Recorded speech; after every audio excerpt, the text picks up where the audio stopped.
Hola, ¿cómo están? Yo soy Marcelo Mesales, doctor Chelo, y el día de hoy hablaremos de la microestructura del corazón, complementando la presentación previa de introducción y generalidades del sistema circulatorio. Hablaremos de los tipos de músculo en el cuerpo humano, las diferencias entre el músculo cardíaco y esquelético, las capas del corazón, características microestructurales básicas de un infarto de miocardio agudo. Con respecto a los tipos de músculo del cuerpo humano, encontramos tres: el músculo esquelético, el músculo cardíaco y el músculo liso, y vamos a describir las características propias de cada uno. El músculo esquelético se caracteriza por tener múltiples estriaciones transversales y muchos núcleos en cada célula, es multinucleado. Adicionalmente, los músculos posteriormente se unirán a los huesos y permiten los movimientos voluntarios corporales. Luego tenemos el músculo cardíaco, que únicamente conforma las paredes del corazón. Otra característica es que es involuntario, ya que produce el latido cardíaco y nosotros no podemos detenerlo o acelerarlo a voluntad. Presenta también estriaciones transversales y presenta discos intercalares que son muy relevantes para entender por qué el músculo cardíaco es un sinsitio funcional. Después lo vamos a explicar. Pero solo el músculo cardíaco presenta los discos intercalares. A registrar eso. Luego tenemos el músculo liso, que también se le denomina visceral. También es involuntario, lo encontramos en el tubo digestivo, por ejemplo, ya que se encarga de propulsar el material, por ejemplo, el bolo alimenticio a través del esófago. Luego también lo encontramos en los vasos sanguíneos, ya que va a ayudar a regular su diámetro bajo procesos, por ejemplo, de vasoconstricción. Y también lo encontramos a nivel de la vía aérea, responsable de los fenómenos de broncoconstricción. Tiene una serie de fibras largas estrechas, no contiene estriaciones a diferencia del músculo cardíaco y esquelético y solo presenta un núcleo. El músculo cardíaco también presenta un núcleo. Ahora hablaremos de las diferencias entre el músculo cardíaco y esquelético de manera más específica.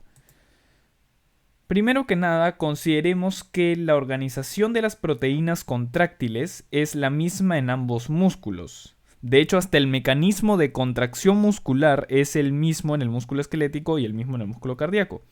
Pero hay una serie de diferencias que debemos tomar en cuenta. Primero, en el músculo cardíaco, los túbulos T se localizan en el nivel del disco Z y son mayores que los del músculo esquelético. ¿Qué cosa es el túbulo T? El túbulo T es una invaginación del sarcolema. Cuando hablamos de sarcolema nos referimos a la membrana de la fibra muscular. El músculo esquelético presenta un retículo sarcoplasmático más extenso, ¿correcto? Porque presenta un mayor almacén de calcio. Los cardiomiocitos presentan diadas, ¿sí? Se le llama diada a un túbulo T y una cisterna del retículo sarcoplasmático. Mientras que en el músculo esquelético hay triadas, es decir, un túbulo T o túbulo transverso también se le dice, y dos cisternas del retículo sarcoplasmático.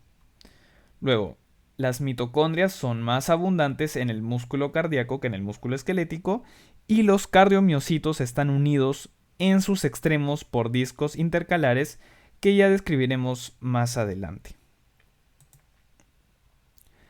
Entonces, les había mencionado que en el músculo cardíaco los miocardiocitos, es decir, las células que conforman el músculo cardíaco, están unidos por complejos especializados conocidos como discos intercalares. Los discos intercalares son los responsables que llamemos al músculo cardíaco como un sinsitio funcional, a diferencia del músculo esquelético, que es un sinsitio anatómico. ¿Ok? Los discos intercalares tienen dos componentes: un componente transversal y un componente longitudinal. Dentro de los componentes transversales encontramos a los desmosomas, que vienen a ser uniones mecánicas, y la fascia adherente, donde se da la inserción de los filamentos finos. Y en el caso de los componentes longitudinales, van a tener una serie de uniones comunicantes o gap junctions que lo que hacen es permitir la comunicación iónica entre células para la contracción muscular sincrónica. Es decir, queremos que los miocardiocitos se contraigan al unísono, ¿correcto? Es decir, si es que tenemos, por ejemplo, la contracción ventricular izquierda, ¿no? Si es que queremos que el ventrículo se contraiga al unísono, necesitamos que estén presentes estas uniones comunicantes o gap junctions para que el calcio, que es el ion principal que va a estar involucrado en la contracción muscular, pueda llegar a las células y así permita esta contracción muscular sincrónica. Entonces, para hacer una pequeña conclusión, si es que hablamos del componente transversal de los discos intercalares, estos son responsables de la relación mecánica que hay entre células miocárdicas. Mientras que si es que hablamos del componente longitudinal, este componente es el principal responsable de la relación eléctrica que hay entre dos células miocárdicas. Ahora hablemos de las capas del corazón. La pared cardíaca tiene 3 capas. Primero, desde la perspectiva de afuera hacia adentro, la parte más superficial es la del epicardio, que viene a ser la capa visceral del pericardio, específicamente el pericardio seroso, y se compone de mesotelio, ¿no? Células mesoteliales. Luego seguiría el miocardio, que viene a ser el sinsitio funcional de fibras musculares estriadas cardíacas que describimos antes. Y no solamente hay cardiomiocitos contráctiles, es decir, no solamente hay los cardiomiocitos responsables de la contracción muscular. Hay otros tipos de miocardiocitos, como por ejemplo los mioendocrinos que producen péptido natriurético auricular y los nodales que se encargan de conformar el sistema de conducción del corazón, que se suelen ubicar a nivel del nodo sinusal, por ejemplo, del nodo auriculoventricular u otras partes del sistema de conducción. Luego tenemos el endocardio, que viene a ser un revestimiento endotelial, y el tejido conjuntivo subendotelial. Ahora hablaremos de las características microestructurales básicas de un infarto de miocardio agudo. Bueno, este es el tejido cardíaco normal, ¿ok? Estamos viendo lo que habíamos descrito antes.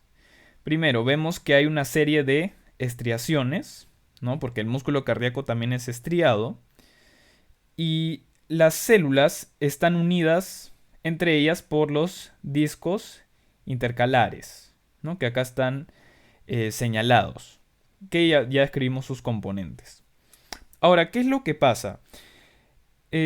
Pues la causa más frecuente de los infartos de miocardio viene a ser la rotura de una placa aterosclerótica con la formación de un trombo.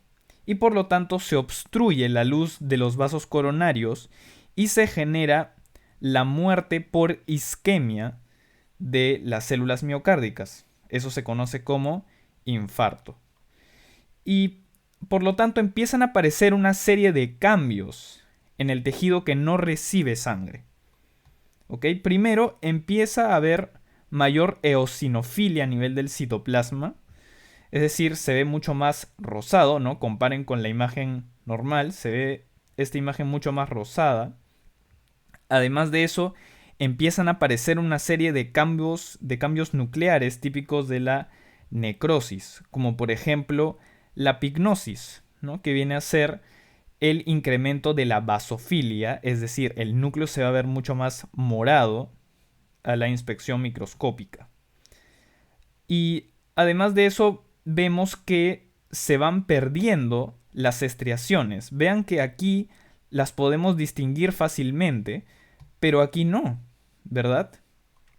Y adicionalmente hay otros cambios nucleares, ¿no? Como por ejemplo, hay una serie de cardiomiocitos aquí que ya no presentan núcleo, a diferencia de como veíamos acá en esta imagen, ¿no? Así que si es que se desea ver mucho más a fondo las características de un tejido necrótico y hay un video en el canal también que lo explica. Muy bien, pasados unos días empieza a haber un infiltrado inflamatorio a nivel de la zona infartada, que como tal se conforma, por ejemplo, de neutrófilos, ¿sí? Y después de 3 semanas ya pueden haber una serie de cambios como la aparición de capilares, fibroblastos, macrófagos, linfocitos a nivel del área necrótica. Y ya ha pasado mucho más tiempo, una característica de los infartos es que dejan cicatriz a nivel del corazón, ¿sí? Porque las células miocárdicas no pueden proliferar, ¿ok? Es un tejido permanente, así que únicamente va a poder realizar su reparación por medio de la formación de una cicatriz. Adicionalmente, pues la rotura de las membranas plasmáticas producto del infarto genera la liberación de una serie de enzimas que son importantes para los diagnósticos laboratoriales y marcadores que se pueden pedir cuando hay una persona que presenta un infarto, como por ejemplo la creatina quinasa MB, la troponina, etc. Pero eso ya lo hablaremos en un video posterior más a fondo. Esto solamente es para ver una serie de características básicas. Muy bien, espero que este video les haya servido. Denle like, suscríbete y ya nos vemos en el próximo video. Muchas gracias.